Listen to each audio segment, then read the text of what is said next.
Selon un récent sondage publié par le Pew Research Center, bien que la nouvelle loi sur les armes à feu ait largement remporté le soutien des Américains, 78% des personnes interrogées restent sceptiques quant à l'efficacité du projet de loi pour réduire la violence armée. Ce qui est important dans le projet de loi que le président a signé, c'est que pour la première fois en 30 ans, les républicains et les démocrates ont travaillé ensemble pour mettre en place quelques mesures de contrôle des armes à feu. Mais nous avons besoin de bien plus que cela, bien plus.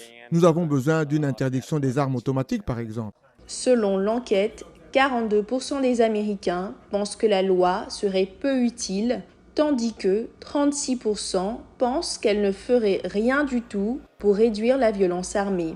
Dan Feldman, un professeur spécialisé en criminalité, explique que cette nouvelle loi, renforçant la vérification des antécédents des acheteurs d'armes à feu âgés de 18 à 21 ans, est beaucoup plus symbolique que pratique, car elle n'interdit pas la vente d'armes d'assaut. The group of senators that crafted it,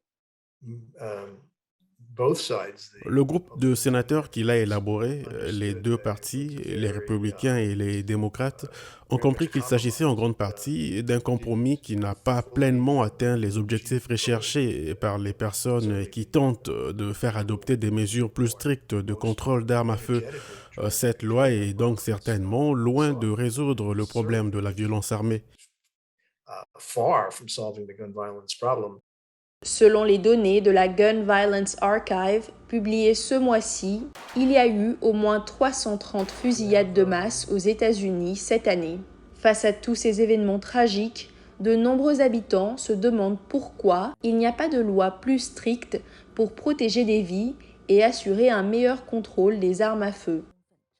Nous avons besoin d'un projet de loi national qui serait vraiment mis en œuvre. Je ne comprends pas pourquoi il y aurait de la résistance, car les faits sont là. Avec les fusillades de masse et l'historique de ces fusillades de masse, je ne comprends pas pourquoi. 63% des personnes interrogées lors du sondage réalisé par le Pew Research Center espèrent voir le Congrès adopter une nouvelle série de lois pour résoudre le problème de la violence armée, tandis que 35% ne souhaitent pas voir une nouvelle législation apparaître.